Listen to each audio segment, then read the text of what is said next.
আমি তো ভালোবাসি তোকে, লিখিকা সালমা চৌধুরী। মাহমুদা খানের ধমক খেয়ে মেঘ কেঁপে ওঠে। ভয়ের সঙ্গে সঙ্গে কল কেটে দিয়েছে। মেঘ ভয় পেলেও আবিরের মনের কিঞ্চিৎ ভয় বলতে নেই। ফুপির ঝাড়ি খেয়েও আবির কল দিয়েই যাচ্ছে। মেঘ ফোন সাইলেন্ট করে রেখেছে ঠিকই, কিন্তু আবিরের অনাবশ্যক কলে বুকের ভেতরটা অবিচ্ছিন্নভাবে কেঁপে উঠছে। বাইর থেকে আলোকসজ্জা, ঝলমলে আলোর রুম প্রবৃত্ত হচ্ছে। মেঘ ঘাড় ঘুরিয়ে বন্যার দিকে এক পলক তাকালো। বন্যা গভীর ঘুমে নিমগ্ন। পরপর তাকালো ফুপির দিকে। ফুপির গভীর নিঃশ্বাসের শব্দে বোঝা যাচ্ছে উনিও ঘুমিয়েছেন।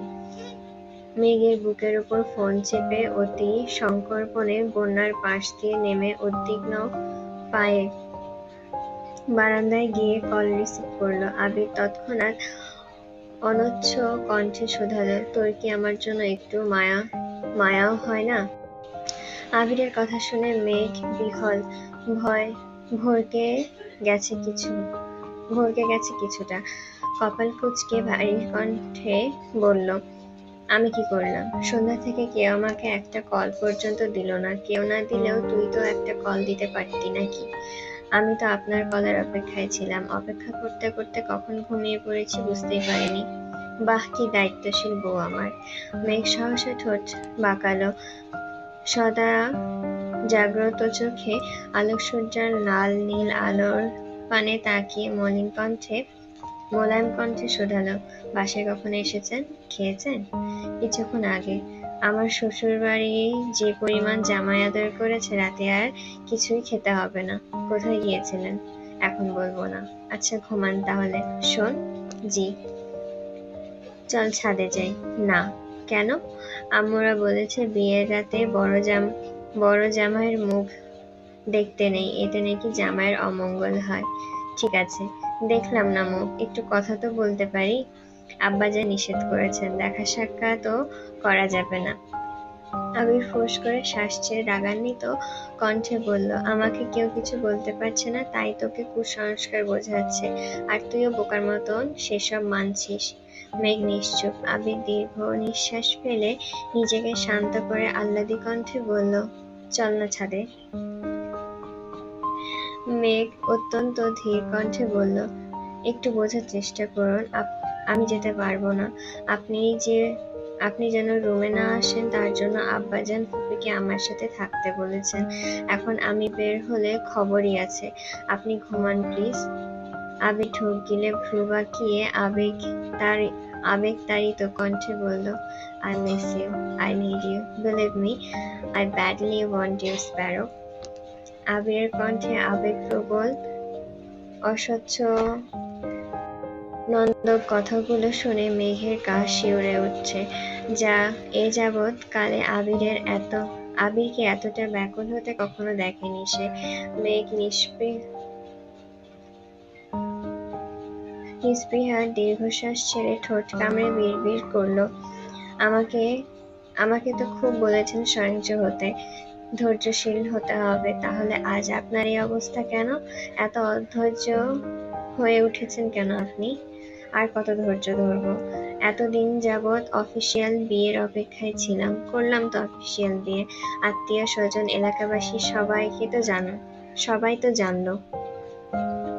তাহলে এখন আমার বউ আমাকে দিচ্ছে না কেন? মানলাম কাল অনুষ্ঠান শেষে বাসর হবে, কিন্তু দেখা তো করতে দিবে, কথা তো বলতে দিবে। আমাদের মাঝে কংক্রিটের দেওয়াল সৃষ্টি করার কি দরকার ছিল? জানি না। আমার ঘুম পাচ্ছে, ঘুমাবো। আপনিও ঘুমান। বুকের ভেতর আগুন জ্বালিয়ে ঘুমাবো কিভাবে? মেঘ মুচকি হেসে বলল, এক বোতল ঠান্ডা পানি খেয়ে ঘুমিয়ে পড়ুন। মেঘ কল কেটে রুমে চলে গেছে। আবির কপালে কয়েক স্তর ভাঁজ ফেলে বিড়বিড় করল, এত কাহানি করবে জানলে কমিউনিটি সেন্টার থেকেই পালাতাম। মেঘ ভোরবেলা উঠে আবারও ঘুমিয়েছে, তাই সকালে ঘুম থেকে উঠতে একটু দেরি হয়েছে। আশেপাশে বন্যা, ফুপি কেউ নেই। আবিরের কথা মনে পড়তেই সঙ্গে সঙ্গে ফোন হাতে নিল। মেঘ আনমনে নেট অন করে ফেসবুকে ঢুকলো। অকস্মাৎ আবিরের পোস্ট দেখে চমকে উঠল। গতকাল বিয়ের বেশ কয়েকটা ছবি আবির রাতে তার আইডিতে পোস্ট করে ক্যাপশনে লিখেছে, প্রিয় সহধর্মিণী।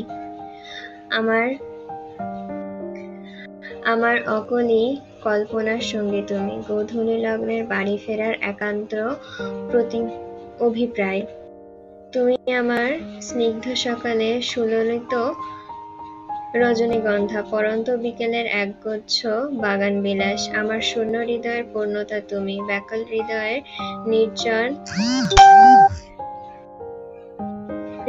নির্জন নীলমিলা। নীল দিগন্তের উড়ন্ত মেঘেরা জানে কত স্বপ্ন উড়িয়েছি বেনামি খানে। তোমার মায়াবী মুখের পানে চেয়ে ভুলেছি সব যন্ত্রণার আনমনে।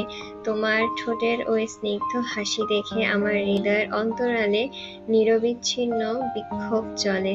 তুমি আমার অবচ্ছন্ন মস্তিষ্কের প্রবলতা, নব্য স্বপ্ন দেখার অদম্য স্পৃহা। তোমাকে হাসাতে চেয়ে বহুবার কেঁদেছি আড়ালে। তুমি আমার অপেক্ষার শেষ প্রহর, 16 বছরের প্রতীক্ষার অমূল্য পুরস্কার। তোমাকে মিথ্যা প্রতিশ্রুতি দেইনি আমি, দিয়েছি আবিরের বইয়ের স্বীকৃতি। আমি তোমাকে ভালোবেসেছি, ভালোবাসি, আর আমৃত্যু ভালোবেসে যাব। এটি তোমার আকাঙ্ক্ষিত স্বামী। মেয়ে ক্যাপশন করে 5 মিনিটের জন্য নিস্তব্ধ হয়ে গেছে। 5 মিনিট পর মনোযোগ দিয়ে ছবিগুলো দেখতে লাগলো। গতকাল পার্লার থেকে সেজে যাওয়ার পর থেকে নিজেকে কেমন লাগছে সেটা দেখার সুযোগই পাইনি। বিয়ের ছবি পর্যন্ত দেখেনি। তবে কয়েক ঘন্টায় আবিরের মুখ থেকে হাজারখানেক প্রশংসা সহ আবিরের দুর্বৃত্ত কথা শুনতে হয়েছে। সুযোগ পেলেই মেঘের কানের কাছে ফিসফিস করে নিজের অব্যক্ত অনুভূতি জাহির করেছে, আর মেঘ শুধু আবিরের পাগলামি দেখে গিয়েছে। এমনকি কবুল বলার সময় আবিরের অস্থিরতা দেখে মেঘ নির্ভীক ছিল, নিষ্পলক চোখে কেবল তাকিয়েছিল। মিনিমাম লাজলজ্জা বিসর্জন দিয়ে আবির উচ্চস্বরে বলেছিল, পৃথিবীর যা কিছু বিনিময়ে হোক, আমার সবকিছু দিয়ে রাজি হয়ে মেঘকে বউ হিসেবে কবুল করলাম। আলহামদুলিল্লাহ, কবুল কবুল কবুল। যেখানে একবার কবুল করলাম কিংবা আলহামদুলিল্লাহ কবুল বললেই বিয়ে সম্পন্ন হয়ে যায়, সেখানে আবির বলেই যাচ্ছিল। আবিরের কাণ্ড দেখে কাজী সাহেবও না হেসে পারলেন না। কাজীর মুখে হাসি দেখে আবির পরপর উদ্বিগ্ন কণ্ঠে শোধালো, আমাদের বিয়ে হয়েছে তো? কাজী সাহেব উঠে যেতে যেতে বললেন, আলহামদুলিল্লাহ, এতদিনে পরিপূর্ণ হয়েছে, আলহামদুলিল্লাহ। কাজী চলে যেতেই আবির মেঘের দিকে তাকিয়ে ভ্রু নাচিয়ে বলে উঠল, এই ভরা মজলিসে সবাইকে সাক্ষী রেখে আমি আবির তার মেঘকে বিয়ের প্রস্তাব দিচ্ছি। মেঘ কি আবিরকে স্বামী হিসেবে কবুল করছে? মেঘ আবিরের ঝলমলে চোখের দিকে তাকিয়ে ঠোঁট চেপে হেসে মোলায়েম কণ্ঠে জবাব দিয়েছিল, কবুল করলাম, আলহামদুলিল্লাহ, কবুল কবুল কবুল। আবিরের পাগলামি সেখানেই থামেনি। গতকাল বাসায় ফেরার পর আবির হঠাৎই মেঘের কানে ফিসফিস করে বলেছিল, চিরদিনের জন্য শ্বশুরবাড়িতে চলে যাচ্ছিস, এবার একটু তো কান্না কর। মানছি একই বাড়িতেই যাচ্ছিস, তাই বলে কাঁদবি না? মেঘ ভেঙচি কেটে বলেছিল, আপনার যদি এতই শখ থাকে তাহলে আপনি কান্না করেন। প্রত্যুত্তরে আবির বলেছিল, তুই নববধূর মতো কান্নায় ভেঙে পড়বি, নতুন জামাইয়ের মতন আমি তোকে সান্ত্বনা দেব। এটা আমার জীবনে থেকে মিস হয়ে গেল। এক কাজ করি, চল দুইজনে একসঙ্গে কান্না শুরু করি। গতকাল আবিরের আজগুবি কথা শুনে মেঘ কপাল কুঁচকালেও আজ কথাগুলো মনে করে আনমনে হেসে ফেলল। পুনরায় ছবি দেখায় মনোযোগ দিল। নিজের পরনে মেরুন রঙের বিয়ের বেনারসি, গা ভর্তি ভারী গয়না, মাথায় ঘোমটা সহ চোখ ধাঁধানো আড়ম্বরপূর্ণ সাজসজ্জা দেখে মেঘ নিজেই লজ্জায় পড়ে যাচ্ছে। সেই সাথে রোজচিত শেরওয়ানিতে আবিরকে যেন রাজপুত্রের মতন লাগছে। গতকাল আবিরের অযাচিত দুষ্টুমির জন্য সামনাসামনি ঠিকমতো দেখতেই পারিনি তবে আজ ছবিগুলো খুব ভালো করেই দেখছে। আয়নায় দুইজনের মুখ দেখা, মেঘের কপালে আবিরের চুমু দেওয়া, একে অপরের চোখে চোখ রেখে নিগৃহ ঘরে বন্দি থাকা, বরণের ছবি সহ আরো 2-3টা ছবি আপলোড করেছে। মেঘ সবগুলো ছবি দেখে শেষে কৌতূহলবশে কমেন্ট দেখতে গেল। আবিরের বন্ধু, ছোট ভাই, বড় ভাই, রাকিব, সাকিব, তানভীর, মাইশা আপু সহ সবাই নিজেদের মতন অভিনন্দন জানিয়েছে, পাশাপাশি উস্কানিমূলক মন্তব্যও করেছে। কারো কারো মন্তব্য দেখে মেঘ বেশ বিস্মিত হয়েছে। তার এর মধ্যে বন্যা আসে। মেঘের লাজুক হাসি দেখে মৃদুস্বরে জিজ্ঞাসা করলো, হাসছিস কেন ভাইয়ের পোস্ট দেখে? মেঘ কপাল কুঁচকে তাকিয়ে জিজ্ঞাসা করলো, তুই কিভাবে জানিস?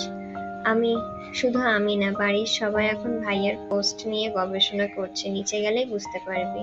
মেঘ শান্ত কণ্ঠে জিজ্ঞাসা করলো, তুই খেয়েছিস? না, তোকে ডাকতে এসেছিলাম। তুই ফ্রেশ হয়ে আয়, একসাথেই খাবো। আচ্ছা। বন্যা মিমের রুমে চলে গেছে। ইদানিং মেঘ ব্যস্ত থাকায় বন্যা, মিম আর আইরিনের সাথে খুব ভালো সম্পর্ক হয়ে গেছে। দুইজনেই তানভীরের কথা জানে, তাই তানভীরের হাত থেকে বন্যাকে সবসময় প্রোটেক্ট করে। ডাইনিং রুমের সোফায় হেলানা দিয়ে চোখ বন্ধ করে বসে আছে আবির।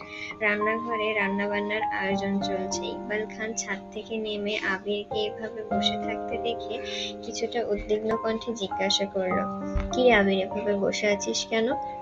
আবির চোখ খুলে কাকামণিকে এক পলক দেখে পূর্বের অবস্থায় থেকে উত্তর দিল, আমার মনটা খুব খারাপ। ইকবাল খান নেমে এসে আবিরের পাশে বসতে বসতে শুধালেন, মন খারাপ কেন? বিয়ে তো সবাই মেনে নিয়েছে, তাহলে মন খারাপ কেন থাকবে? আবির তপ্ত স্বরে বলতে শুরু করলো, মন খারাপ থাকবে না কেন? মানুষ এলাকায় ছেড়ে 2-1 বছর বাইরে থাকলেও কথা, আচরণ, চলাফেরা সব বদলে যায়। সেখানে 20-30 বছর ঢাকা শহর থেকেও গ্রামের কি সব আজগুবি নিয়ম নীতি পালন করছে। বিয়ের পর বউ আলাদা কেন থাকবে? এত বছর অপেক্ষা করে নিজের সাথে নিজে যুদ্ধ করে আল্লাহর কাছে চাইতে চাইতে মেঘকে পেয়েছি। কেউ কি জানে সেটা? কিছুদিন যাবৎ এই বাড়ির প্রতিটা মানুষ আমার ইমোশন নিয়ে প্রতিনিয়ত খেলছে, তারপর আমি চুপ করে আছি। আমি যদি ঘুণাক্ষরেও এসব টের পেতাম, তাহলে মেঘকে নিয়ে আগেই পালিয়ে যেতাম। তোমরা যা করছো তা আমি কখনো ভুলবো না। আমি এর তীব্র নিন্দা জানাচ্ছি। ইকবাল খান শীতল কণ্ঠে বলল, এভাবে বলছিস কেন? এক এক এলাকায় এক এক রীতি, একটু মেনে নিতেই হবে। আবির কিছু বলার আগে পেছন থেকে আলী আহমেদ খান গুরুগম্ভীর কণ্ঠে বলে উঠলেন, তোমার নিন্দা জানানো শেষ হলে বাইরে আসো, কাজ আছে। আলী আহমেদ খানের কণ্ঠ শুনে আবির চমকে উঠে পিছনে তাকালো। আব্বু রাগী চোখ মুখ দেখে নিজের মুখ চেপে ধরল। আলী আহমেদ খান কখন এসেছেন আর ঠিক কতটুকু শুনেছেন তা ভাবতেই আটকে উঠছে আবির। ইকবাল খানের সাথে আবিরের ফ্রেন্ডলি সম্পর্ক হওয়ায় যা ইচ্ছা বলে দিতে পারে, কিন্তু আব্বুর সামনে সে যথাসাধ্য ভদ্র থাকার চেষ্টা করে, কিন্তু আজ এভাবে ধরা পড়ে যাবে সেটা কল্পনা করতে পারেনি। আবির মাথা নিচু করে দাঁত দিয়ে জিভে কামড়ে বাসা থেকে বেরিয়ে গেছে। ইকবাল খান আলী আহমেদ খানের মুখের পানে চেয়ে মলিন হাসলেন। আলী আহমেদ খানও নিঃশব্দে হেসে বেরিয়ে গেছেন। কিছুক্ষণের মধ্যে মেঘ নিচে নামলো।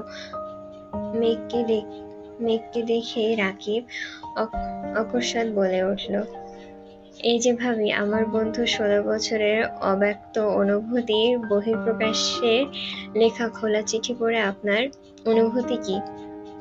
মেঘ শাড়ির আঁচল টেনে মাথা দিয়ে চিবুক নামিয়ে লাজুক হাসল। রিয়া রাকিবের উদ্দেশ্য করে বলল, ভাইয়া সবে তো প্রকাশ করেছে, মেঘকে অনুভব করার সময় দাও। বিয়ের ঘোরটা আগে কাটুক, তারপর জিজ্ঞাসা করো। ঠিক আছে জান, তুমি যা বলবে তাই হবে। রিয়া ঠোঁট বাঁকিয়ে রাগী স্বরে বলল, হঠাৎ তো ভালোবাসা কোথা থেকে আসছে? রাতে বারান্দায় দাঁড়িয়ে আকাশের পানে তাকিয়ে কল্পনা করে আবির যেভাবে চিঠিটা লিখেছে সেটা দেখে আমারও খুব ইচ্ছে হয়েছিল তোমাকে নিয়ে একটা চিঠি লিখব, কিন্তু বিশ্বাস করো তুমি ফাল্গুনের সে রক্তিম শিমুল ফুল আমার হৃদয়ে। তারপর আর কিছুই ভেবে পাচ্ছিলাম না। 30 মিনিট ভেবেছি, তানভীরকে নিয়ে গবেষণা করেছি, কিন্তু লাইনটা আর সম্পূর্ণ করতে পারিনি।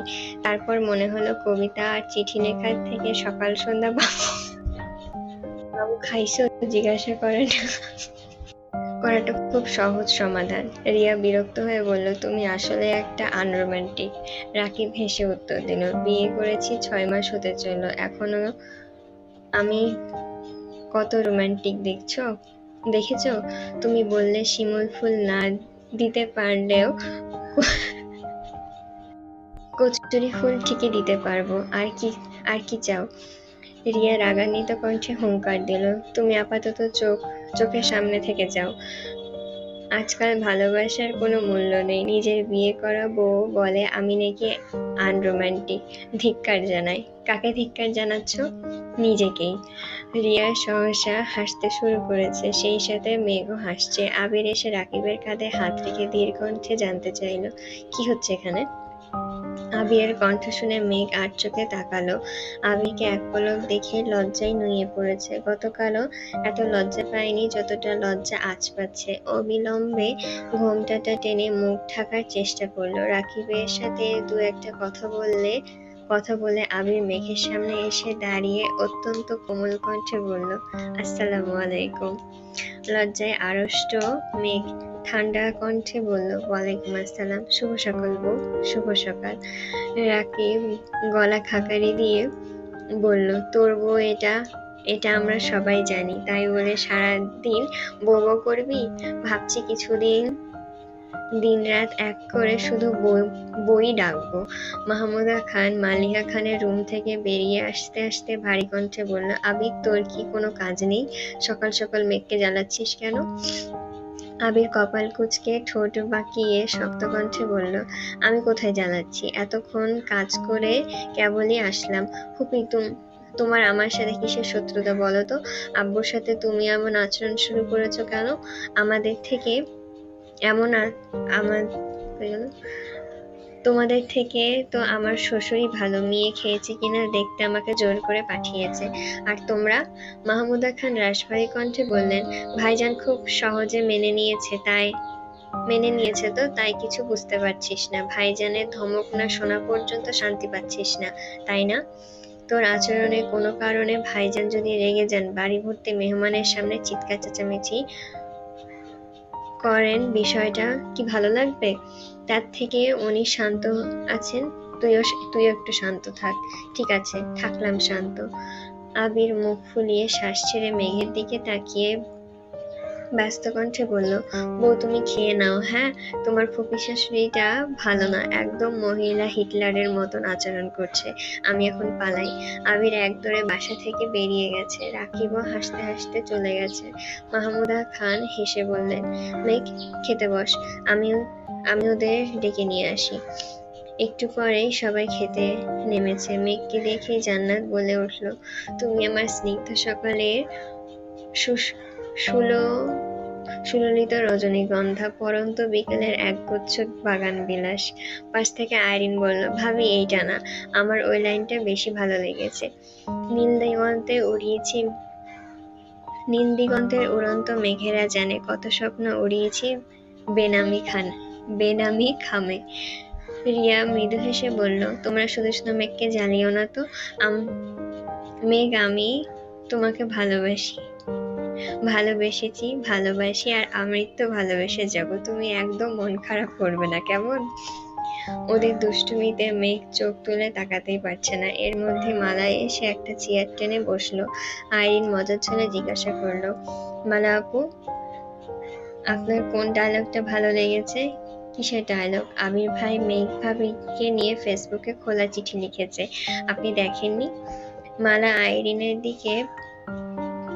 আইরিনকে দেখে পরপর মেঘের লজ্জামাখা আদলের পানে তাকালো। মনে মনে বিড়বিড় করলো, আমাকে ব্লক করে রাখলে কিভাবে দেখবো? আইরিন আবার জিজ্ঞাসা করলো, দেখিনি। দেখেননি কি? মালা বিরক্ত হয়ে বলল, খেয়াল করিনি।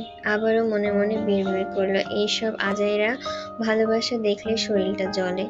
বৌভাত উপলক্ষে মেঘ আজ অফ হোয়াইট রঙের মধ্যে গোল্ডেন স্টাইলের একটা গর্জিয়াস লেহেঙ্গা পরেছে। আবির মেঘের সাথে ম্যাচিং করে অফ হোয়াইট রঙের স্যুট পরেছে। বাকিরাও যে যার মতন সেজেছে। মালা আজ হুট করে একটা গর্জিয়াস শাড়ি পরেছে। মালার সাজ দেখে সাকিব মেকিস্বরে বলল, ছাকা খেয়ে মানুষ ঘরের দরজা বন্ধ করে সপ্তাহব্যাপী বা মাসব্যাপী কাঁদতে দেখেছি, অথচ তুই তা না করে নাস্তা নাস্তা বিয়ে খেতে চলে এসেছিস। তোর কি মিনিমাম লজ্জা নেই? লাজ লজ্জা ধরে কি শরবত খাবো নাকি? আর একটা কথা শুনে রাখ, আমি চাইলে আবির ভাইকে বিয়ে করতে পারতাম, কিন্তু আমি মেঘের মতন এত উন্মাদ না যে আমার আবির ভাইকেই লাগবে। সাকিব ফিক করে হেসে বলল, কথায় আছে, পাগলের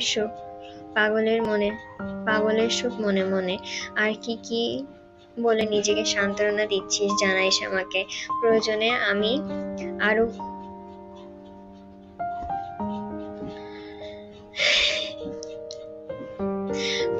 আমি আরো কিছু অ্যাড করে দেব। আর রইল বাকি মায়াবতীর পাগলামির কথা। আবির ভাই দেশে এসেছেনই মেঘকে পাগল করতে। 14 বছর তো একাই পাগলামি করে গেলেন। ভাইয়া কি ইচ্ছে হয় না মায়াবতী তার জন্য একটু পাগলামি করবে, বাড়ি ফেরার অপেক্ষায় থাকবে তাকে দেখার জন্য, বা একটু কথা বলার জন্য উতলা হয়ে থাকবে, তার দিকে কেউ তাকালে অগ্নিকন্যার রূপ নিবে। তাকে দেখার জন্য বা একটু কথা বলার জন্য উতলা হয়ে থাকবে, তার দিকে কেউ তাকালে অগ্নিকন্যা রূপে নিবে। মূল কথা, ভাইকে পাগলের মতন ভালোবাসবে। মায়াবতীর মনে প্রবল প্রমত্তা জাগাতে ভাইয়া এসব করেছে। তাই তোর চোখে মায়াবতী উন্মাদ হলেও আবির ভাই তার গুরু। মালার আগে কটমট করে চলে যেতে নিলে অলক্ষিতভাবে লিমনের সাথে ধাক্কা খেল। মালার মাথায় হাত দিয়ে রাগান্বিত কণ্ঠে হুঙ্কার দিল, আপনি কি চোখে দেখেন না? লিমন মালার দিকে তাকিয়ে মৃদু হেসে বলল, মাঝে মাঝে একটু কমই দেখি। মালার রাগে ফোঁস করে চলে গেছে। মাইশা আপু আর ওনার হাজবেন্ড আজ দুপুরে এসেছেন। আবির কল দিতে দিতে অনেক কষ্টে আপুকে রাজি করিয়েছে। মেঘ আপুকে দেখে আহ্লাদি কণ্ঠে বলল, আপু মনে আছে তো? বাবাকে কিন্তু সর্বপ্রথম আমার কোলে দিতে হবে। হ্যাঁ গো, মনে আছে। দোয়া করো বাবু সুস্থভাবে হলে তোমার কোলেই প্রথমে দিব। মেঘ একগাল হেসে বলল, ঠিক আছে। আবির মেঘের দিকে তাকিয়ে কিছু ভেবে আনমনে হাসলো। মেঘ বিষয়টা খেয়াল করে জিজ্ঞাসা করলো, হাসছেন কেন? এমনিতেই। বলুন। রাতে বলবো না, এক্ষুনি বলুন। I love you, I want to hug you, I want to kiss you. মেঘ সঙ্গে সঙ্গে আবিরের হাতে চিমটি কেটে ব্যস্ত কণ্ঠে বলল, চুপ করুন। এখন তো চুপ করতেই বলবি। অফিসিয়ালি বিয়ের 24 ঘন্টা পেরিয়ে গেছে, অথচ এখন অফিসিয়ালি আলিঙ্গন করতেই পারলাম না। মেঘ নিজের কপাল চাপে বিড়বিড় করলো, এত নির্লজ্জ কবে হলেন আপনি? তোকে বিয়ে করার পর। সারাদিনের অনুষ্ঠান শেষে বিকেলের দিকে অনেক আত্মীয় স্বজনই চলে গেছে। এশা পর্যন্ত সবাই মোটামুটি ব্যস্ত ছিল। এশা নামাজের পরে মোজাম্মেল খান আর আলী আহমেদ খান একসাথে চা খেতে বসেছেন। কিছুক্ষণের মধ্যে আবির আর ইকবাল খানও এসেছে। তানভীর, সাকিব, রাকিব, আরিফ মিলে বাসরঘর সাজাচ্ছে। গতকাল তানভীরের বোনের পক্ষে থাকলেও আজ সে আবিরের পক্ষে। আবির নামাজ থেকে এসে নিজের রুমে চলে গেছে। ভুল করেও কেউ যেন লাল গোলাপ না লাগায় তার জন্য মূলত দেখতে গেছে। ফুল কিনতে যাওয়ার আগেই তানভীরদের বারবার বলে দিয়েছে ভুল করেও যেন লাল গোলাপ না আনে। মিজান মেঘকে লাল গোলাপ দেওয়ার মতন বিশাল অপরাধের শাস্তি স্বরূপ আবির সেই রাগে মিনহাজের উপর না দেখিয়ে গোলাপের উপর দেখিয়েছে। বিয়ে উপলক্ষে আবিরের রুম সম্পূর্ণ পরিষ্কার হয়েছে। আবিরের শৈশব কৈশোরে যত স্মৃতি ছিল সব সরিয়ে একদম ফাঁকা করে দিয়েছে। বিয়ের ঝামেলা মিটলে প্রয়োজনীয় সব জিনিসপত্র এনে রুম সাজানো হবে। গায়ে হলুদের দিন থেকে আবির আব্বু চাচ্চুর মুখোমুখি বসেনি। সব শেষে আজ আবির আব্বু চাচ্চুর পাশে গিয়ে বসেছে।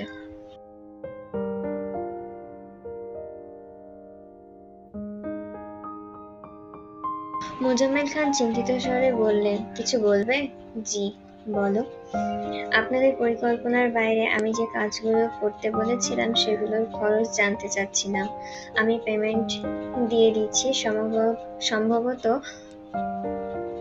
সম্ভব হলে রাত বা সকালের মধ্যে পরিশোধ করে দিবেন। আলী আহমেদ খান ঠান্ডা কণ্ঠে বললেন, তোমায় দিতে হবে না আব্বু, আমি আগেই বলে রেখেছিলাম অন্ততপক্ষে আমার পরিকল্পনাগুলোর টোটাল পেমেন্ট আমি করব। মোজাম্মেল খান আস্তে করে বললেন, আচ্ছা তুমি করো, কিন্তু এত তাড়াহুড়া করার প্রয়োজন নেই। এমার্জেন্সি সবার পেমেন্ট করে ফেলেছি, আর যারা নেয়নি তাদের কাল পরশুর মধ্যে দিয়ে দেব। আমি হিসাবটা দেখতে চাচ্ছিলাম চাচ্চু। আমার কি কপাল, মেয়ের জামাই কত সুন্দর করে চাচ্চু বলে ডাকছে। আবির মৃদু হেসে মেকি স্বরে বলল, মেঘের মতন আমিও কি আব্বাজান বলে ডাকবো? আলী আহমেদ খান, মোজাম্মেল খান এবং ইকবাল খান তিনজনে একসঙ্গে হেসে উঠলেন। প্রায় 1 ঘন্টা যাবৎ চারজন মিলে হিসাব করছে। এদিকে জান্নাত আর রিয়া মিলে মেঘকে সাজাচ্ছে আর বাসরের নিয়মকানুন শিখিয়ে দিচ্ছে। মেঘের মনে ভয়, লজ্জা, আতঙ্কের সাথে সাথে এক অজানা ভালো লাগাও কাজ করছে। রাত 10টার পর ওদের সাজানো শেষ হয়েছে। আবির নিষেধাজ্ঞা থাকায় লাল গোলাপের ছোঁয়াও দেয়নি। গাঁদা, বেলি, কাঠগোলাপ, 2-3 রঙের জারবেরা, জিনিয়া সহ যে ফুল পেয়েছে সব দিয়েই সাজিয়েছে। সাজানোর শেষেই মেঘকে নিয়ে বিছানার মাঝ বরাবর বসিয়েছে। মেঘের সামনে ফুলের পাপড়ি দিয়ে একটা লাভ এঁকে তাতে এ আর এম লিখেছে। তারপর শুরু হয়েছে দল ভাগাভাগি। কয়জন আবিরের পক্ষে থাকলেও বেশিরভাগ মেঘের পক্ষে। তানভীর আজ আবিরের পক্ষে শুনে বন্যা রাগি মুখ করে বলল, আপনি দুমুখ সাপের মতন আচরণ করছেন কেন? তানভীর হেসে বলল, বোনের বিয়ের পর স্বাভাবিকভাবেই বোন শ্বশুর বাড়িতে চলে যায়। ভাগ্য ভালো আমার বোন আমার চোখের সামনেই আছে। বোনও শ্বশুর বাড়ির অন্য কোথাও হলে আজকে বাসর ঘর সাজানো সম্ভব ছিল না। তাছাড়া বড় ভাই হয়ে ছোট বোনের বাসর আটকানোটা কেমন শোভা পায় না। বন্যা আর কিছু বলেনি। এদিকে আবিরদের হিসাব নিকাশের এক পর্যায়ে মোজাম্মেল খান বললেন, অনেক তো হিসাব দেখলে, এখন বরং তুমি যাও। আবির ঘাড় ঘুরিয়ে মালিহা খানকে উদ্দেশ্য করে বলল, আম্মু তোমাদের যা যা নিয়ম কানুন আছে তাড়াতাড়ি শেষ করো, আমার ঘুম পাচ্ছে। মোজাম্মেল খান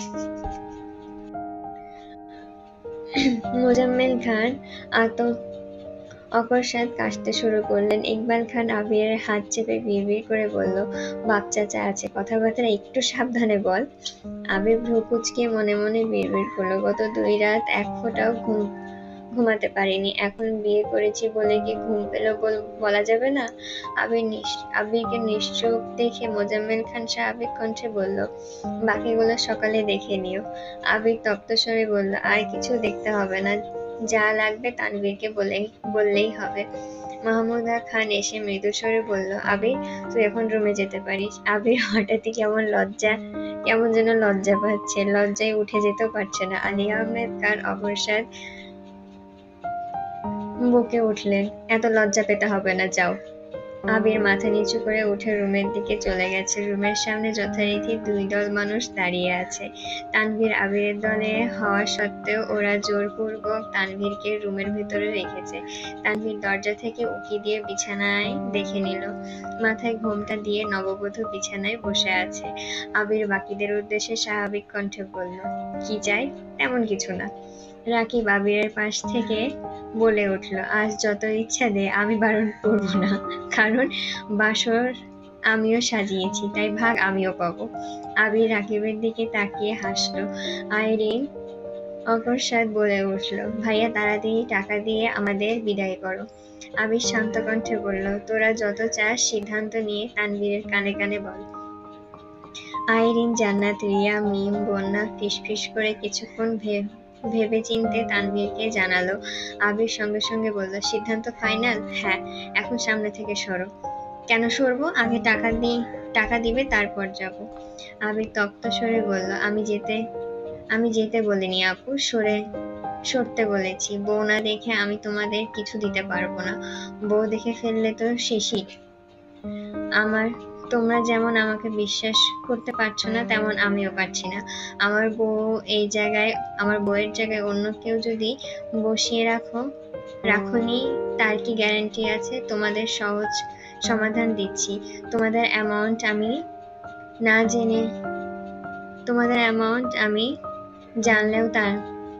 না জানলেও তানভীর জানে।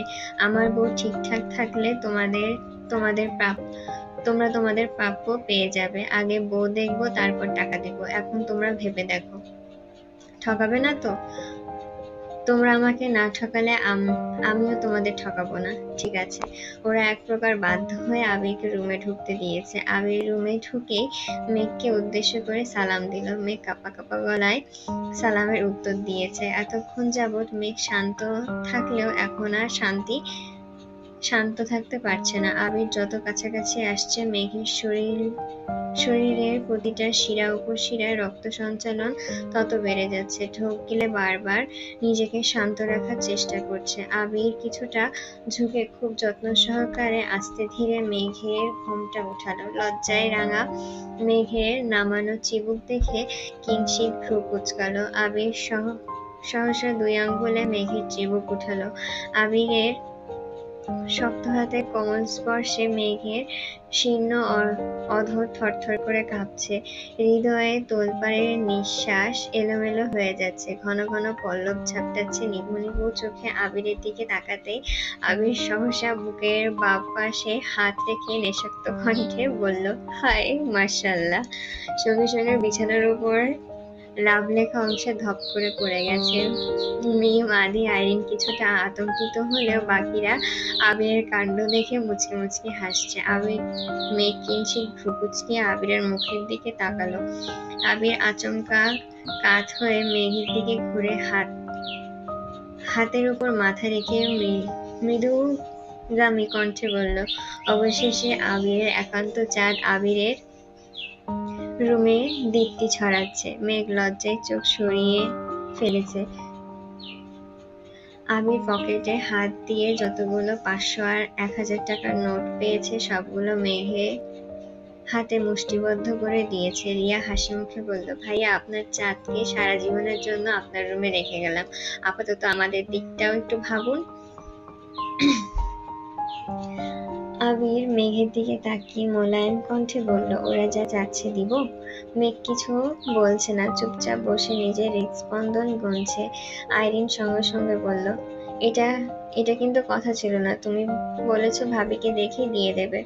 আবির মেঘের দিকে তাকিয়ে থেকে ঠান্ডা কণ্ঠে বলে উঠল, আমি আমার বউয়ের অনুমতি ব্যতীত কিছু দিতে পারছি না, সরি। সবাই মেঘকে রিকোয়েস্ট করছে, কিন্তু মেঘ মুখ ফুটে কিছু বলতেই পারছে না।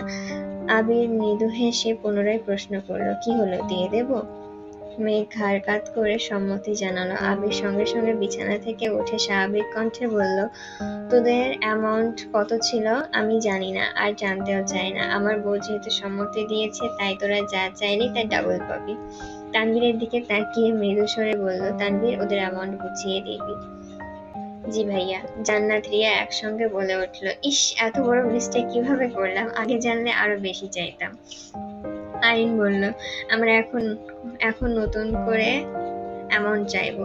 আবির মুচকি হেসে বলল, সুযোগ একবারই দিয়েছি, সেই সুযোগ আর পাবে না। এখন সবাই যাও এখান থেকে। রাকিব আবিরের কানে কানে ফিসফিস করে কিছু বলেই দৌড়ে বেরিয়ে গেছে। বাকিরাও যে যার মতন চলে গেছে। বন্যা মেঘের দিকে তাকিয়ে মুচকি হেসে বেরিয়েছে। তানভীর আগেই বেরিয়ে গিয়েছিল। আবির দরজা বন্ধ করতে যাবে, অকস্মাৎ তানভীর হাজির হলো। আবির শক্ত কণ্ঠে বলল, আবার কি? তানভীর মেঘকে এক পলক দেখে নিল। মেঘ মাথা নিচু করে নিশ্চুপ হয়ে বসে আছে। তানভীর গলা খাকারি দিয়ে অত্যন্ত কোমল কণ্ঠে বলল, ভাইয়া, আমার বোনটা কিন্তু এখনো ছোট। তোমার অনাবশ্যক ভালোবাসাকে একটু কন্ট্রোলে রেখো প্লিজ। আবির ভ্রু গুটিয়ে সরাসরি তানভীরের দিকে তাকিয়ে কর্কশ গলায় বিড়বিড় করলো, তুই না আমার সম্বন্ধী? তানভীর নিঃশব্দে হেসে অত্যন্ত ধীর কণ্ঠে বলল, তুমি না আমার ভাই? তাছাড়া পুরো পৃথিবী জানে তুমি আমার বন্ধু টাইপের ভাই, তাই আমার সব দিক থেকেই পারমিশন আছে। আবির দাঁতে দাঁত চেপে বলল, জি ভাই, বুঝতে পেরেছি। বলছিলাম কি ভাই, আপনি পারমিশন দিলে আমি আপনার বোনের সাথে একান্তে কিছুটা সময় কাটাতাম। পারমিশন দিবেন ভাই? জি ভাই, আপনার জন্য এত আয়োজন। বেস্ট অফ লাক ভাই।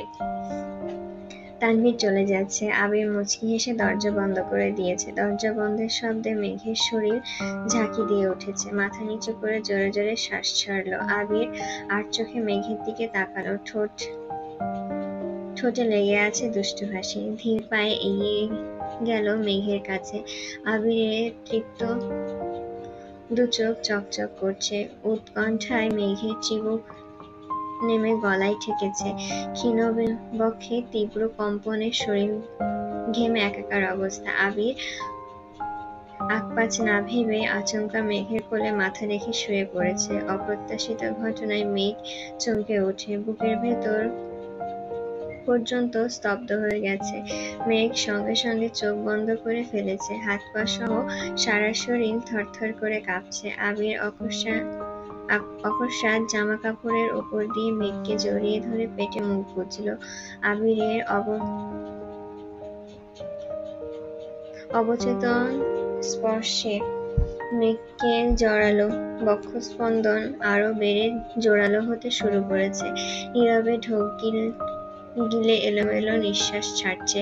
আবির ভয়ঙ্কর আবেশে আবদ্ধ। সুদীর্ঘ অবকাশের অস্ফুট প্রণয়ের অফিসিয়াল অনুমতি পেয়েছে আজ। মেঘের শরীর থেকে আসা বিমুগ্ধকারী ঘ্রাণটা আবিরের নাসারন্ধ্রের সঙ্গে সঙ্গে হৃদয় তোলপাড় চালাচ্ছে। আবির একমনে সেই ঘ্রাণটা উপলব্ধি করছে। মেঘের অভিমানে নাক ফোলানো, গায়ের তীব্র গন্ধ, দরদী স্পর্শ, আহ্লাদী কণ্ঠে আবদার পূরণের পরিপূর্ণ অধিকার পেয়েছে আজ। এই মেঘ একান্ত আবিরের। পৃথিবীর আর কারো সাধ্য নেই যে আবিরের কাছ থেকে তার মেঘকে দূরে সরাবে। আজ ছোট্ট মেঘের আদুরে কণ্ঠে বলা কথাগুলো আবিরের খুব মনে পড়ছে। অকস্মাৎ পেট থেকে মুখ সরিয়ে ঘাড়ে কিছুটা ঘুরিয়ে মেঘের অভিমুখে তাকালো। মেঘের বন্ধ চোখের পাতা আর কম্পিত অধর দেখে আবির আনমনে হেসে অত্যন্ত মোলায়েম কণ্ঠে বলল, তুমি আমার বহু প্রতীক্ষিত একান্ত অভিলাষ, হৃদয়ের মণিকোঠায় সংগোপনে রাখা নির্মম প্রয়াস, আমার অবিচ্ছেদ্য প্রণয়ের উত্তাপ তুমি। সকাল সন্ধ্যার সর্বনাশের কারণও শুধু তুমি। মেঘের সংকোচ কোনোভাবেই কাটছে না। চোখ খুলে আবিরের দিকে তাকাতেও পারছে না। আবির মুচকি হেসে ডাকল, ওগো অপরূপা, চেয়ে দেখো না মনোরমা। কিংকর্তব্য বিমূঢ় আবিরের একের পর এক ভাবপ্রবণ কথা শুনে মেঘের অস্থিরতা বেড়েই চলেছে। বুকের ভেতরে চলমান ইতস্ততা কাটিয়ে চোখ পিটপিট করে তাকালো। আবিরের সঙ্গে চোখাচোখি হতেই আবির অকস্মাৎ সশব্দে হেসে উঠল। আবিরের প্রাণোচ্ছল হাসি দেখে মেঘ না হেসে পারল না। আবির হাসি থামিয়ে জিভ দিয়ে ঠোঁট ভিজিয়ে তপ্তস্বরে শোধালো, আমাকে পেয়ে খুশি তো? মেঘ মাথা দুলিয়ে স্বাভাবিক কণ্ঠে বলল, আলহামদুলিল্লাহ, অনেক খুশি। আপনি? আবির আবারও মৃদু হাসল। মেঘের কোল থেকে উঠে মুখোমুখি বসলো। লম্বা নিঃশ্বাস ফেলে মেঘের হাতটা শক্ত করে ধরে কোমল কণ্ঠে বলতে শুরু করলো, আলহামদুলিল্লাহ, আজ আমি খুব খুশি, কারণ আমার স্প্যারোকে দেওয়া কথা আজ আমি পরিপূর্ণভাবে রাখতে পেরেছি। ছোট্ট স্প্যারো সেই আহ্লাদী কণ্ঠে বলা কথা আমাকে ছেড়ে যেতে পারবে না। স্প্যারোর ভুলে গেলেও আমি ভুলতে পারিনি। গত 17টা বছর আমি শুধু এই কথাটাই জোরেই সব বিপদ থেকে টিকেছিলাম। আজ আমার স্প্যারোকে আবারও বলতে চাই, আমি ছেড়ে যাইনি, কোথাও যাইনি। তোমার আবির তোমারই আছে। তুমি সেই দিন শুধু বলেছিলে ছেড়ে যেও না, অথচ আমি বুঝেছিলাম তোমাকে ছাড়া বাঁচতে পারবো না। শেষ বিকেলের পাখিদের বাড়ি ফেরার তারা দেখে তুমি আবেগী কণ্ঠে বলেছিলে, ওদের মতন আমারও যদি আলাদা একটা বাড়ি থাকতো। আর আমি ভেবেছিলাম যে কোনো মূল্যেই হোক তোমাকে তোমার স্বপ্নের বাড়ি উপহার দেব। একবার খেলতে গিয়ে পায়ে ব্যথা পেয়েছিলাম বলে তুমি শীতল কণ্ঠে বলেছিলে, খেলতে না গেলেই তো ব্যথা পেতে না। আমি মনে মনে বলেছিলাম, আজকের পর খেলতে যাব না। জ্বরের ঘোরে আমার হাতটা আঁকড়ে ধরে তুমি বলেছিলে, আমার কাছে থাকো। আমিও থেকে গেলাম। কোনোদিন কোনো কারণে বাসায় আমাকে বকা দিচ্ছিল দেখে তুমি সবার সামনে আমার হাতটা শক্ত করে ধরে বলেছিলে, আবির ভাইয়া শুধু আমার, তোমরা কেউ কিছু বলতে পারবে না। আমি আবির সেই দিনই তোমার হয়ে গিয়েছিলাম। নিজের সাথে প্রতিজ্ঞা করেছিলাম, বাঁচলেও তোমার সাথেই বাঁচবো। মেঘ অবিচ্ছিন্ন চোখে আবিরের অভিমুখে চেয়ে আছে। অতর্কিতে বেড়েছে বুকের ভেতরে ধুকপুক শব্দ। আবিরের কথাগুলো শুনে মেঘের চক্ষুদ্বয় কোটর ছেড়ে বেরিয়ে আসতে চাইছে। ফর্সা লাজুক আদল মুহূর্তে পরিবর্তন হয়ে গেছে। নাকের ডগায় মুক্তোর মতন বিন্দু বিন্দু ঘাম চিকচিক করছে। মেঘের উত্তেজিত মনোভাব চোখে মুখে ফুটে উঠেছে। যেই আবিরের প্রণয়ের আসক্ত মেঘ, সে আবির মেঘের কাছে প্রতিজ্ঞাবদ্ধ ছিল এতগুলো বছর। এটা ভেবে মেঘের মস্তিষ্কে নিউরনের অনুনয় শুরু হয়েছে। মেঘ অসহায় মুখ করে আবিরের চোখের দিকে তাকিয়ে প্রশ্ন করল, আমি আপনাকে এত কিছু বলেছিলাম? আবির মেঘের দুহাত নিজের গালে রেখে নিঃশ্বাস টেনে বলল, আমার মনে নেই কেন? কারণ তুমি তখন অনেক ছোট ছিলে। আপনি কখনো বলেননি কেন? ভালোবাসা মুখে বললে হয় না পাগলি, তোমাকে নিজের থেকে অনুভব করতে হতো। আর আমি সেই অপেক্ষাতেই ছিলাম। মেঘ কপাল কুঁচকে প্রশ্ন করল, আপনি আমাকে তুমি করে বলছেন কেন? শুনতে খারাপ লাগছে? কেমন জানি অস্বস্তি লাগছে। আপনার মুখে তুইটাই মানায়। অসভ্য। অভ্যাস করো, এখন থেকে তুমিটাই বেশি শুনতে হবে। কেন? আবির মৃদু স্বরে বলল, আমার সম্বন্ধে আমাকে ভয়ঙ্করভাবে ওয়ার্নিং দিয়েছে। বিয়ের পর তোমার সাথে তুই-তুকারি করলে আমার নামে মামলা দেবে। তানভীরের এইসব তুই-তুকারি একদম পছন্দ না। ওর সাথে কথা বললেও সচরাচর তোমাকে তুই বললে সম্বোধন করি না। তারপরও ভুলে যদি করে ফেলি, তখন দেখা যায় রাগে সারাদিন আমার সাথে কথা বলে না। গতকাল রাতে আমাকে লাস্টবারের মতন ওয়ার্ন করেছে যেন কোনোভাবেই তুই না বলি। পার্সোনাল ঘরে দরজা বন্ধ করে তুই বললেও আমার সম্বন্ধী বাবা মা, শ্বশুর শাশুড়ি কিংবা কোনো আত্মীয় স্বজনের সামনে কোনোভাবেই তুই বলতে পারবো না। মেঘ অভিনিষ্টের ন্যায় চেয়ে থেকে শান্ত কণ্ঠে শোধালো, আপনি ভাইয়াকে ভয় পান? না, তোমাকে ভয় পাই। মানে? আবির মেঘের হাত গাল থেকে নামিয়ে বুকের উপরে রেখে বলতে শুরু করলো, তোমাকে হারানোর ভয় আমায় এই যে এইখানটায় বারংবার কেঁপে ওঠে। আবিরকে ধ্বংসের একমাত্র অস্ত্রই মেঘ।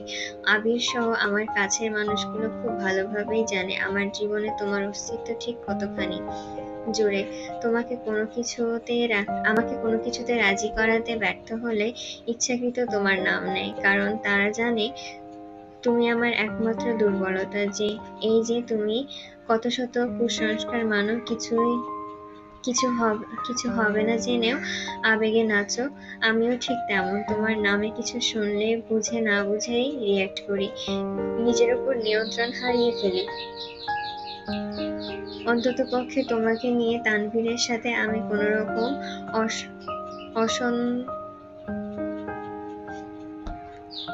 অসম্ভবভাবে জড়াতে চাই না। তাইও যাই বলেছে আমি মেনে নিয়েছি। আবিরের উৎকণ্ঠা দেখে মেঘ প্রতিনিয়তই আশ্চর্যের চূড়ায় পৌঁছে যাচ্ছে। মেঘ নির্বিকার চোখে তাকিয়ে গভীর মনোযোগ দিয়ে আবিরকে দেখছে। আবির কয়েক মুহূর্ত মেঘের মায়াবী আদলে চেয়ে থেকে আনমনে হেসে বলল, ম্যাম, এভাবে তাকিয়ে আমাকে আগেভাগে দুর্বল করে দিবেন না। আপনার সাথে আমার অনেক কথা আছে। আবিরের কথায় মেঘের ভাবনার সুতো ছিঁড়েছে। কপালে ভাঁজ ফেলে মৃদু স্বরে বলল, কি কথা? আগে নামাজ পড়ে রবের কাছে শুকরিয়া আদায় করি, তারপর বলবো। যাও, ফ্রেশ হয়ে অজু করে আসো। আবির মেঘের হাত ছেড়ে বিছানা থেকে নেমেছে। এত কথোপকথনের ভিড়ে রিয়া আর জান্নাতে শেখাইয়ে দেওয়া নিয়ম কানুন এর কথা মেঘ ভুলে গিয়েছিল। মেঘ ঝটপট বিছানা থেকে নেমে আবিরের পায়ে হাত দিয়ে সালাম করতে নিল, কিন্তু সালাম করার আগে আবির মেঘের দুবাহু ধরে উঠিয়ে আলতোভাবে বুকে জড়িয়ে মোলায়েম কণ্ঠে বলল, তোমার অস্তিত্ব আমার পায়ে নয়, হৃদয়ে। আজকের পর কোনোদিন পায়ে হাত দিয়ে সালাম করার চেষ্টাও করবে না, মনে থাকবে? জি। আবির মেঘকে ছেড়ে ড্রেসিং টেবিলের ওপর থেকে ফোনটা হাতে নিয়ে বেলকনির দরজায় হেলান দিয়ে দাঁড়িয়ে কিছু একটা করছে। এদিকে মেঘ মনে মনে হাজিবাজি ভাবছে আর ব্যস্ত হাতে গয়না খুলছে। গলায় একটা গয়নাকে খুলতে গিয়ে চুলে টান পড়তে মেঘ ব্যথায় উফ করে ওঠে। আবির সহসা ফোন টেবিলের উপরে রেখে মেঘের কাছে এসে জিজ্ঞাসা করলো, কি হয়েছে? চুলে টান লাগছে, হাত সরাও, আমি দেখছি। মেঘ ভ্রু কুঁচকাল, তবে নিষেধ করলো না। আবির খুব মনোযোগ দিয়ে মেঘের চুল সরিয়ে গয়না খুলে দিচ্ছে। মাথায় লাগানো ক্লিপগুলো খুলতে খুলতে কর্কশ কণ্ঠে বিড়বিড় করলো, আগেই বলেছিলাম রাতে এত সাজগোজ করতে হবে না, তারপরেও কেউ কথা শোনে না। আবিরের ঠান্ডা কণ্ঠে অভিযোগে সম্মিত ফিরল মেঘের। চোখ ঘুরিয়ে আবিরকে এক পলক দেখে হালকা করে কেশে শীতল কণ্ঠে ডাকলো, আবির ভাই। অকস্মাৎ আবিরের সুপ্ত ক্রোধ চোখে ভেসে উঠল। মেঘের দিকে তাকিয়ে চোখ রাঙাতেই মেঘ দাঁত কেলিয়ে হেসে বলল, মজা করছি। আবির প্রত্যুত্তরে কিছুই বলল না। মেঘ ওয়াশরুম থেকে ফ্রেশ হয়ে আসতেই আবির চুপচাপ ওয়াশরুমে চলে গেছে। যথারীতি দুইজন একসঙ্গে 2 রাকাত নফল নামাজ পড়ে নিয়েছে। নামাজ শেষ করে আবির মেঘের কপালে দীর্ঘ চুমু খেয়ে মেঘকে শক্ত করে জড়িয়ে ধরল। আবিরের সারাদিনের সব দুষ্টুমি খুনসুটি হঠাৎই পরিবর্তন হয়ে গেছে, কেমন জানি নিশ্চুপ হয়ে গেছে। আবিরের বুকের উপর মাথা থাকায় মেঘ স্পষ্টভাবে আবিরের হৃৎস্পন্দন টের পাচ্ছে। মেঘ হঠাৎই তথস্থ কণ্ঠে শোধালো, কি হয়েছে আপনার? আপনি কি কোনো বিষয় নিয়ে চিন্তিত? আবির ঘন ঘন ঢোক গিলছে। মেঘকে বিছানার পাশে বসিয়ে আবির ফ্লোরে বসলো। মেঘ ব্যাকুল কণ্ঠে বারবার প্রশ্ন করছে। আবির উত্তর না দিয়ে কিছুক্ষণ চুপচাপ বসে রইল। আবির আচমকা বসা থেকে উঠে ওয়ার্ড্রোব থেকে একটা ছোট্ট বক্স বের করলো। আবির নাম লেখা একটা ডিজাইনার লকেট বের করে মেঘের গলায় পরিয়ে দিতে দিতে মৃদুস্বরে বলল, এটা বাসর রাতের গিফট। মেঘ তৎক্ষণাৎ লাফিয়ে উঠে বালিশের নিচ থেকে একটা ঘড়ির বক্স বের করে আবিরকে দিয়ে বলল, এটা আপনার জন্য। আবির কপাল কুঁচকে প্রশ্ন করলো, বাসর রাতে গিফট দিতে হয়, এটা তোকে কে বলেছে? রিয়া আপু, জান্নাত আপু ছাড়া আমার বান্ধবীরাও বলেছে। আর কি বলেছে? আরো অনেক কিছু। আবির ভ্রু গুটিয়ে ধীর হস্তে কপাল চাপড়ে শক্ত কণ্ঠে শক্ত কণ্ঠে বলল, ইস, আমার বউটাকে ওরা নষ্ট করছে। মেঘ ঠোঁট কামড়ে বিড়বিড় করলো, মোটেও না, মোটেও না। আবির ঘড়িটা দেখে মুচকি হেসে বলল, পরিয়ে দাও। এখন? মেঘ ঘড়িটা পরিয়ে দিয়ে আহ্লাদি কণ্ঠে শোধালো, পছন্দ হয়েছে? আমার একমাত্র বউয়ের দেওয়া গিফট, পছন্দ তো হবেই। আবির তপ্ত স্বরে ফের বলল, তোমার জন্য আরো সারপ্রাইজ আছে। কি? আবির একটা অ্যালবাম বের করে মেঘের হাতে দিল। অ্যালবামের সর্বপ্রথম ছবি আবির আর মেঘের বিয়ে, দুইজন পাশাপাশি বসা। মেঘ ঘাড় কাত করে আবিরের বাইসেপে রাখছে। আবির মেঘের মাথার উপর নিজের মাথা কাত করে রেখেছে। দুইজনের একসাথে এক হাত সামনের দিকে। আবিরের হাতের তালুতে মেহেদি দিয়ে লেখা মেঘের আবির, আর মেঘের হাতে লেখা আবিরের মেঘ। মেঘ ছবিটা দেখে মৃদু হেসে অ্যালবাম খুলছে। মেঘের জন্মের পর আবিরের প্রথম কোলে নেওয়ার ছবি, মেঘের 6 মাস, 1 বছর, 2 বছর বয়স থেকে শুরু করে বিয়ে পর্যন্ত আবিরের সাথে যত ছবি ছিল সবই অ্যালবামে আছে। মেঘ মুগ্ধ চোখে তাকিয়ে ছবিগুলো দেখছে। আবির পাশে দাঁড়িয়ে ছবিগুলোর বর্ণনা দিচ্ছে। ছোটবেলার ছবিগুলো ফ্যামিলি অ্যালবাম থেকে সংগ্রহ করা, যে কোন ছবি কখন কি অবস্থায় কাকে দিয়ে উঠিয়েছিল সবই আজ নির্দ্বিধায় বলছে। মেঘ নিস্তব্ধ হয়ে ছবিগুলো দেখছে আর আবিরকে দেখছে। মাঝখানে 9 বছরের একসাথে ছবি না থাকলেও লাস্ট 2 বছরের ছবিতেই তার উসুল তুলে ফেলেছে, যার মধ্যে হাতে গোনা কয়েকটা ছবি মেঘ নিজের ইচ্ছেতেই তুলেছিল, বাকি সব আবিরের পার্সোনাল ফটোগ্রাফার তুলে দিয়েছে। অ্যালবাম দেখা শেষ হতেই মেঘ দীর্ঘ নিঃশ্বাস ছাড়ল। আবির মৃদুস্বরে জিজ্ঞাসা করল, রাগ করেছ?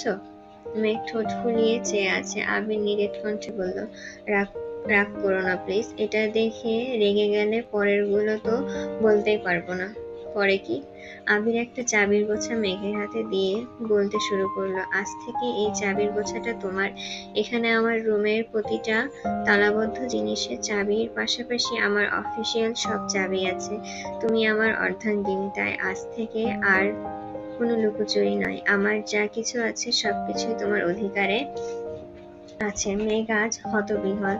যে আবির নিজের জিনিসপত্র কখনো কাউকে ছুঁতে দেয় না, রুমে ঢুকতে দেয় না, সবকিছুতেই তালা দিয়ে রাখে, সে আজ নিজের হাতে সব দায়িত্ব মেঘকে দিয়ে দিচ্ছে। আবিরের এত পরিবর্তনে মেঘ স্তব্ধ চোখে কেবল দেখেই যাচ্ছে। আবির অকস্মাৎ মেঘের মুখোমুখি দাঁড়ালো। আচমকা ধপ করে মেঘের পায়ের কাছে বসে পড়ল। আবিরের গায়ে যেন পা না লাগে তার জন্য মেঘ সঙ্গে সঙ্গে পা সরিয়ে থমথমে কণ্ঠে শোধালো, কি হয়েছে আপনার? আবির পেছন থেকে একটা সুন্দর গিফট বক্স বের করে মেঘের হাতে দিল। মেঘ কপাল কুঁচকে প্রশ্ন করলো, কি এটা? দেখো। বক্সটা খুলেই 2টা ব্যাংক চেক চোখে পড়লো। মেঘ অ্যামাউন্টও ঠিকমতো খেয়াল করেনি। কৌতূহলবশত চেক তুলে বিস্ময় সমেত তাকালো। বক্সের স্বর্ণের বেশ কিছু গয়না। মেঘ বারবার আবিরের দিকে তাকাচ্ছে। আবিরের ঠোঁটে মলিন হাসি। মেঘ গয়নাগুলো তুলে বিছানার পাশে রাখছে। কাগজের মতন কিছু লাল ফিতা দিয়ে পেঁচানো দেখে মেঘ স্বাভাবিকভাবে খুলে নিল। খুলতেই দেখলো এটা একটা দলিল। কিছুটা পড়ার পর বুঝতে পারলো এটা একটা জায়গা আবির মেঘের নামে করে দিয়েছে। মেঘ আশ্চর্য নয়নে তাকিয়ে প্রশ্ন করলো, এসবের মানে কি? আবির মুচকি হেসে বলল, স্প্যারো ড্রিম হাউস তোমার বাড়ি, একান্তই তোমার, সেখানে আমার কোনো অধিকার নেই। মেঘ কিঞ্চিৎ রাগী স্বরে বলল, অধিকার যদি নাই থাকে তবে তাহলে আমার বাড়ি আপনি আমাকে না জানিয়ে কেন করেছেন? আগে আমাকে বলেননি কেন?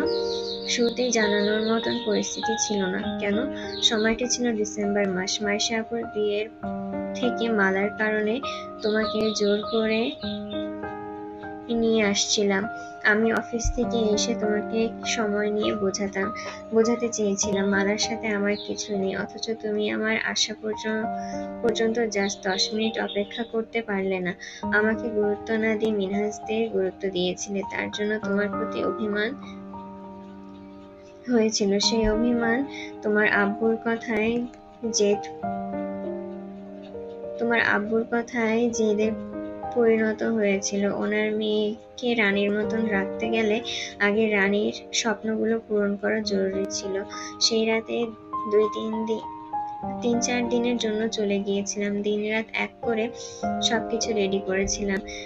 যেই দিন বাসায় কাজ শুরু করব তার আগের দিন থেকে আপনাকে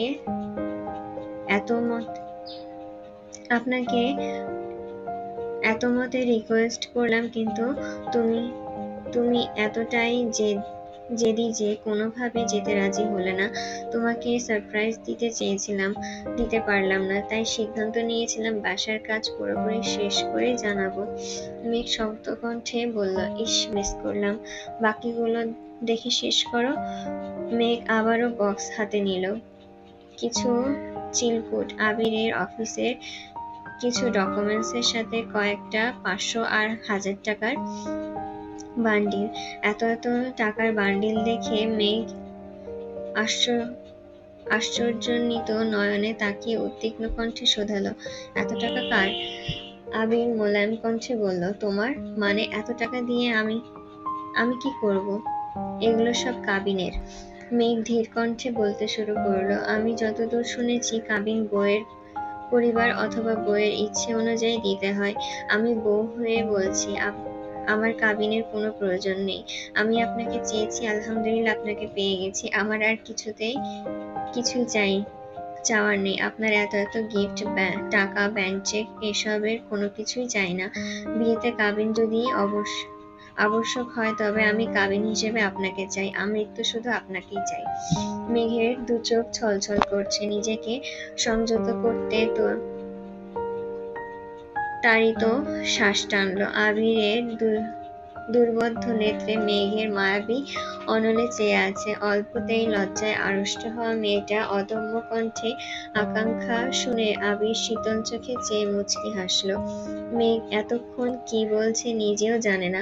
আবিরের অন্যরকম চাহনিতে কিছুটা লজ্জা পেয়েছে। আবির চোখ মুখ গুটিয়ে শান্ত কণ্ঠে শোধালো, যা দিচ্ছি সবকিছু সহ আবির যদি তোমার হয় তাহলে কাবিন নিয়ে কি তোমার আর কোনো আপত্তি আছে? মেঘ সঙ্গে সঙ্গে আবিরের দিকে তাকিয়ে শ্বাস ছেড়ে ঠোঁট ফুলিয়ে নিষ্পাপ কণ্ঠে বলে উঠল, আমার আবির হলেই হবে। আবির ভ্রু উঠাতেই মেঘ থতমত খেয়ে বলল, সরি, আপনাকে হলেই হবে। আমি তো তোমারই। বাকি যা দিয়েছি ওই সবও তোমার। এগুলোর পর কাবিন হিসেবে তোমার কি আমার কাছে আর কিছু চাওয়ার আছে? মেঘ সাবলীল ভঙ্গিতে বলল, আমার আর কিছুই লাগবে না। মনে কষ্ট থাকবে না তো? মেঘ একগাল হেসে বলল, আমার মনের কষ্টের ছিটেফোঁটাও নেই, কারণ আপনাকে পেয়ে গেছি যে। আবির অনুগ্রহ হেসে টেবিলের উপরে রাখা একটা বই থেকে কাগজ টেনে মেঘের হাতে দিল। তেমন একটা গুরুত্ব না দিয়ে মেঘ জিজ্ঞাসা করলো, কি এগুলো? পড়ো। মেঘ বিড়বিড় করে পড়ছে। কিছুটা পড়তেই বুঝতে পারল এটা কাবিননামার কপি। মেঘ সঙ্গে সঙ্গে নিচে তাকালো। বরের স্বাক্ষরের জায়গায় সাজ্জাদুল খান আবির লেখা, আর কন্যার স্বাক্ষরের জায়গায় মাহাদিবা খান মেঘ। বিবাহ রেজিস্টার করার তারিখ 3-2-2000, যা আজ থেকে আরো 3 বছর আগের। এটা দেখে মেঘ বিস্তীর্ণ চোখে তাকিয়ে এক হাতে নিজের মুখ চেপে ধরেছে। মেঘের হাত থরথর করে কাঁপছে, কান দিয়ে গরম হাওয়া বের হচ্ছে, মস্তিষ্কে বিদ্যমান স্নায়ুগুলো ধপধপ করে কাঁপছে, বুকের ভেতরটা দূর করে কেঁপেই চলেছে। নিজের চোখকে বিশ্বাস করতে পারছে না। মেঘ শতব্যস্ত চোখে আবিরের দিকে তাকালো। আবির নিরুদ্বেগ ভঙ্গিতে মেঘকে দেখছে আর নিজের বুকে হাত রেখে অনুচ্চস্বরে দোয়া পড়ছে। মেঘের গলায় আটকানো শ্বাসটা অতি সন্নর্পণে বেরিয়ে আসছে। মুখ ফুলিয়ে শ্বাস টেনে জিভ দিয়ে ঠোঁট ভিজিয়ে থমথমে কণ্ঠে প্রশ্ন করল, এগুলো কি সত্যি? আবির ঢোক গিলে ধীর স্থির কণ্ঠে বলল, আইনের চোখে আমাদের বিয়ে 3 বছর পূর্ণ হয়ে গেছে। গতকাল 4র্থ বছর পদার্পণ করেছি। তোমাকে আগেই বলেছিলাম তুমি আমারই। তোমাকে কেউ আমার থেকে আলাদা করতে পারবে না। কেউ যদি আমার সাথে ঝামেলা করতেও চাইতো, আমি সরাসরি কাবিননামা দেখিয়ে দিতাম। মেঘ ভাবনা চিন্তা ছাড়া অকস্মাৎ বলে উঠল, এটা কিভাবে সম্ভব? আবির শক্ত কণ্ঠে বলতে শুরু করলো, আমি দেশ ছাড়ার মাসখানেক আগে তানভীরকে তোমার ব্যাপারে সব বলেছিলাম। সে আমার আবেগ অনুভূতি দেখে প্রথম দিকে মনে নিলেও পরবর্তীতে ওর মনে কিছুটা খটকা সৃষ্টি হয়েছিল, কারণ শত হলেও সে তোমার আপন ভাই। তোমার প্রতি তার দায়িত্ব ভালোবাসা অন্য লেভেলের, যেটা আমার প্রতি হাজার থাকলেও তোমার সমান নয়। বলতে গেলে তানভীর আমি দুজনেই তখন অপ্রাপ্তবয়স্ক। মজার ছলেই হোক কিংবা গভীর চিন্তা থেকেই তানভীর একদিন হুট করেই বলে বসলো, ভাইয়া তুমি বনুকে এখন পছন্দ করো মানলাম, আমি ওকে দেখেও রাখলাম, কিন্তু 7 বছর পর তোমার মন মানসিকতা যে একরকম থাকবে তার কি গ্যারান্টি আছে? তখন যদি বনুর প্রতি এখনকার মতন অনুভূতি না থাকে। তানভীরের কথা শুনে আমার মনে চিন্তা জাগে। আমি নিজেও কখনো সেভাবে ভেবে দেখিনি, তাই ভেবেচিন্তে সিদ্ধান্ত নিলাম তোমাকে বিয়ে করব। কেন সেই সিদ্ধান্ত নিয়েছিলাম আমি নিজেও জানি না, শুধু মনে হয়েছিল তানভীর যা বলছে একদম ঠিকই বলছে।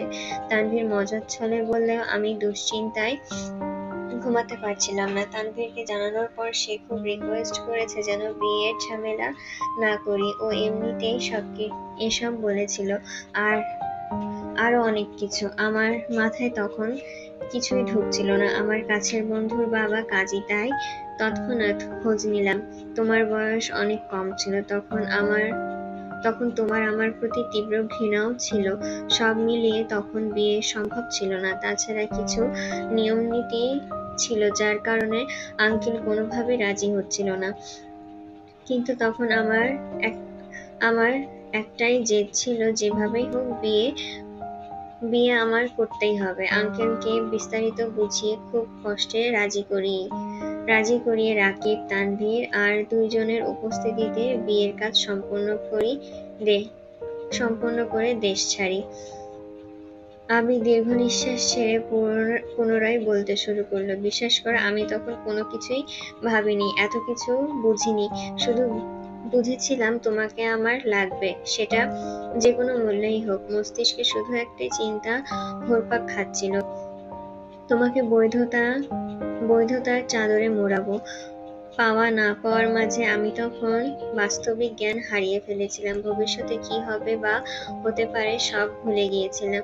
বিয়ে পরিপূর্ণ হবে না জেনেও আবেগের তাড়নায় বিয়ে করেছিলাম। নিশ্চুপ মেঘ এবার মুখ খুলল, কিছুটা বিস্মিত হয়ে জানতে চাইল, আমার সাইন কে দিয়েছিল? তুমি? কিভাবে? আমি তো এসবে কিছুই জানতাম না। মনে আছে তানভীর একদিন ঘুরতে নিয়ে তোমাকে বিয়ের কথা বলেছিল?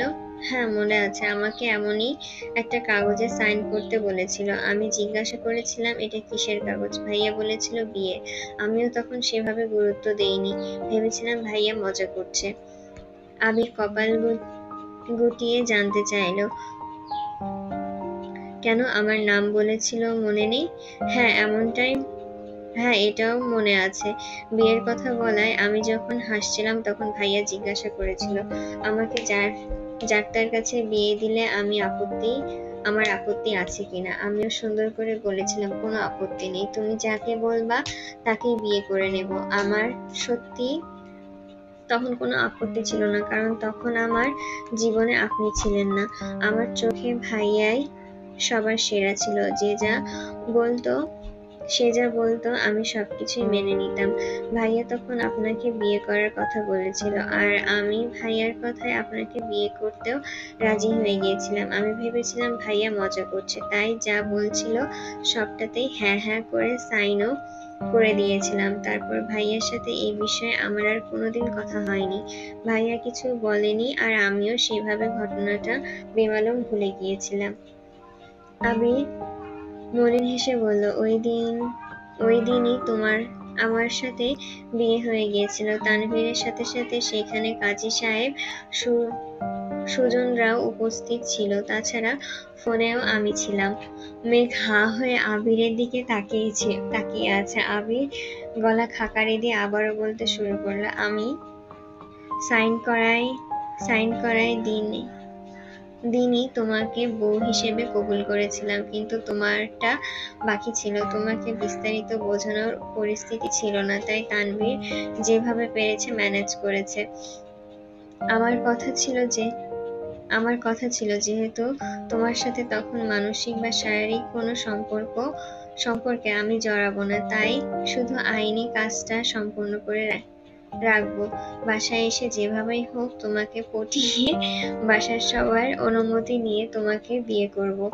আমি নির্বোধ ছিলাম, কারণ আমি তখনও আবেগে গা ভাসাচ্ছিলাম।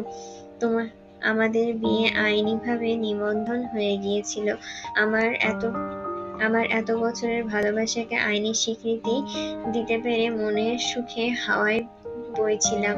আমার আকাশে বাতাসে বিয়ের আমেজ ছিল, কিন্তু সেই আমেজ বেশি দিন থাকলো না। মাস তিনেকের মধ্যে ফুপির কথা জানতে পারলাম, আর তখনই আমার মাথায় আকাশ ভেঙে পড়েছে।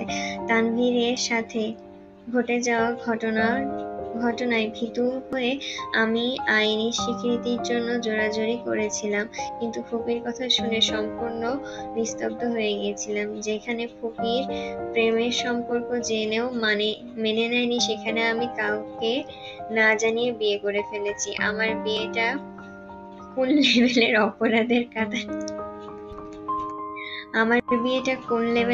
অপরাধের কাতারে পড়বে সেটা ভেবেই আটকে উঠেছিলাম। এত বছরের নিজের মনে জমে থাকা স্বপ্নগুলো পিণ্ডীভূত করে যে কাচের বাড়িটা বানিয়েছিলাম, সেই বাড়িটা মনের ভেতরে ঘটে যাওয়া অকস্মাৎ ভূমিকম্পে তছনছ হয়ে গিয়েছিল। নিজের সাজানো স্বপ্ন ভাঙার সাথে সাথে ভেঙেছিল তোমাকে দেখার সব আকাঙ্ক্ষা। নিজের আক্ষেপ নিজেই ভুগছিলাম। কিছু সময়ের জন্য মনে হয়েছিল পৃথিবী ছেড়ে চলে যায়, কিন্তু শেষ সময়েও তোমাকে দেওয়া কথাটা আমার কানে বাজছিল, আমাকে ছেড়ে যেতে পারবে না। সে আদরের আনমনে তোমাকে আমাকে মৃত্যুর দ্বারপ্রান্ত থেকে টেনে নিয়ে এনেছিল।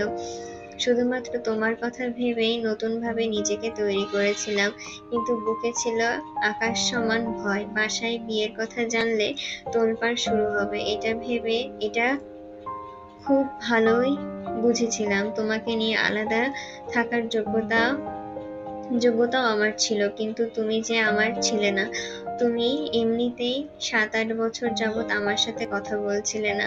ওই অবস্থায় কোনো ক্রমে যদি শুনতে পেতে যে তোমার সাথে আমার বিয়ে হয়ে গেছে, তখন আব্বু চাচ্চু কি করতো জানি না, কিন্তু তুমি হয় আমাকে খুন করতে, না হয় নিজে সুসাইড করতে, আর না হয় লাস্ট অপশন ছিল ডিভোর্স। তোমার জেদকে আমি বরাবরই ভয় পাই, তখনও খুব ভয় পেয়েছিলাম। তুমি ভুলক্রমে কিছু বললেও সেটা তুমি করেই ছাড়তে। বাসায় ফিরে 3 মাস কিংবা 6 মাসের মধ্যে বিয়ে করার স্বপ্ন আড়ালেই হারিয়ে গেল।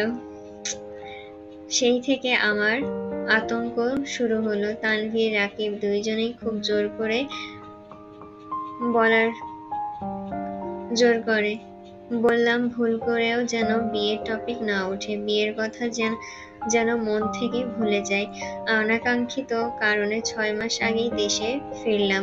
তখন সব ভুলে তোমাকে আমার প্রেমে পড়তে বাধ্য করলাম। প্রতিনিয়ত নিজের আবেগকে নিয়ন্ত্রণ করে তোমাকে অনুভব করাতে লাগলাম। আলহামদুলিল্লাহ বছরখানেকের মধ্যেই আমি সফল হয়ে গেছি। আমার অ্যাক্সিডেন্টের পর তোমার আবেগ জড়ানো কথাগুলো শুনে তোমার ভালোবাসার পুরোপুরি নিশ্চয়তা পেয়েছিলাম।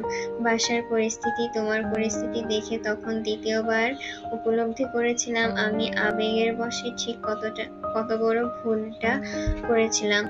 আম্মু বারবার জানতে চাওয়া আমার কোনো পছন্দ আছে কিনা, আব্বুর একই প্রশ্ন পরোক্ষভাবে জিজ্ঞাসা করা, সেই সাথে তোমার অতিরিক্ত যত্নে আমি পাগলপ্রায় হয়ে উঠেছিলাম। তখন বুঝেছিলাম আমার বাবা মা আমাকে খুব ভালোবাসে। তাদের ইচ্ছাশক্তি এতটাই প্রবল যে আমি চাইলে তারা পৃথিবীর সবকিছু আমার সামনে হাজির করতে পারে। সেখানে তোমাকে আমার সাথে বিয়ে দেওয়া তেমন কোনো বিষয়ই না, বরং তোমাকে চাইলে আব্বু আম্মু খুশি হতো। কিন্তু ওনারা তো জানেন না যে আমি ওনাদের হৃদয় আগেই ভেঙে ফেলেছি। আর না তুমি কিছু জানতে। ওই পরিস্থিতিতে দাঁড়িয়ে আমার বিয়ের কথা বলাটা কোনোভাবেই সম্ভব ছিল না। আর না সম্ভব ছিল বিয়ের ঘটনা লুকিয়ে নতুন করে বিয়ে করা। তাছাড়া তখনও তোমার স্বপ্নের বাড়ি গিফট করা বাকি ছিল, তোমাকে মানসিকভাবে প্রস্তুত করাটাও বাকি ছিল। গত রমজানের আগে হুট করে সবার সামনে একদিন আমার বিয়ের কথা উঠলো। তোমার আব্বু আগুনে ঘি ঢালার মতন কোথাকার কোন মেয়ের কথা বললো। আমার মেজাজ হারিয়ে বললাম 1 বছর বিয়েই করব না। আমি তাদের কিভাবে বুঝাতাম আমি যে তোমাকে বিয়ে করে ফেলেছি। তারপর রাকিবের বিয়ে ঠিক হলো, তখনও আব্বু আমাকে কথা শোনালো। এমনকি আমার নিজেরও খারাপ লাগছিল, কারণ আমি যখন থেকে তোমাকে ভালোবাসি তারপর থেকেই বলেছিলাম আমি যেভাবেই হোক রাকিবের আগে বিয়ে করব। বিয়ে করেও ছিলাম, কিন্তু কাউকে বলতে পারছিলাম না। আবেগ আর কষ্টগুলো নিজের ভেতরে চেপে রাখতে আর পারছিলাম না। রাকিবের গায়ে হলুদের রাতে ফুপ্পিকে জড়িয়ে ধরে কাঁদতে কাঁদতে শুধু একটা কথাই বলছিলাম, আমি ভুল করেছি, খুব বড় ভুল করেছি। সেই ভুলের শাস্তি স্বরূপ মেঘকে আমার থেকে কেড়ে নিও না। আমি মেঘকে ছাড়া বাঁচতে পারবো না। ফুপি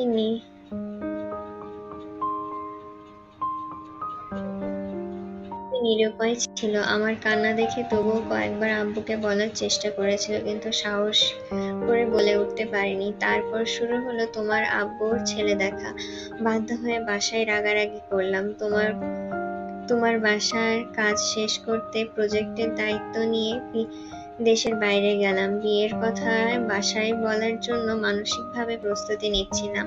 আমার পুরোপুরি টার্গেট ছিল 1 তারিখে তোমাকে প্রপোজ করব, রাতে বাসায় বিয়ের কথা বলবো। বাসায় মানলে 2 তারিখে ধুমধাম করে গায়ে হলুদ হবে, আর না মানলে তোমাকে নিয়ে বাড়ি ছাড়বো। মাঝখান থেকে তুমি 3 দিন আগেই প্রপোজ করতে বের হয়ে সবকিছু এলোমেলো করে দিলে। তবে যাই হোক, রবের কাছে হাজারো শুকরিয়া যে কোনো ঝামেলা ছাড়াই তোমাকে পেয়ে গেছি। মেঘ হতবিহ্বল পাথরের মতন বসে আবিরের মুখের পানে চেয়ে আছে। কিছু জিজ্ঞাসা করা বা বলার ভাষা হারিয়ে ফেলেছে। আবির দাঁড়িয়ে ঘড়ির দিকে তাকিয়ে সময় দেখলো। মেঘের হাত থেকে কাগজ নিতে নিতে মেঘের মসৃণ গালে চুমু খেয়ে হঠাৎই পুরন কণ্ঠে বলে উঠল,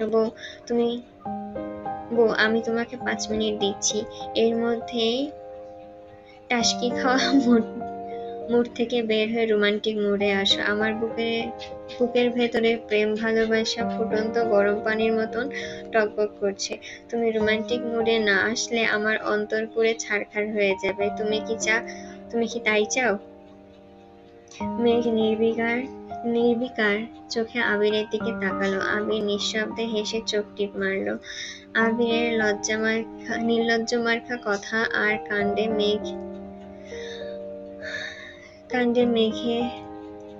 দেখে মেঘ না পেরেও কিঞ্চিৎ হাসল। সকালে নাস্তার টেবিলে আবির আর মেঘ ব্যতীত সকলেই উপস্থিত। বন্যাও আজ সবার সাথে খেতে বসেছে। ইকবাল খান ধীর কণ্ঠে শোধালেন, আবির আর মেঘ কি এখনো ওঠেনি? মালিহা খান মিমকে উদ্দেশ্য করে বলল, মিম দেখে আয় তো। মিম সঙ্গে সঙ্গে উঠে গেল। আবিরের রুমের দরজায় ডাকতে গিয়ে খেয়াল করলো দরজা খোলা। রুমে মেঘ, আবির, কেউ নেই। মিম রুমের ভেতরে ঢুকে ভালোভাবে দেখলো। সহসা বাইরে সে উচ্চস্বরে বলল, ভাইয়া আপু কেউ রুমে নেই। আলী আহমেদ খান সঙ্গে সঙ্গে তানভীরের দিকে তাকালো। তানভীর আতঙ্কিত কণ্ঠে বলল, আমি সত্যি কিছু জানি না।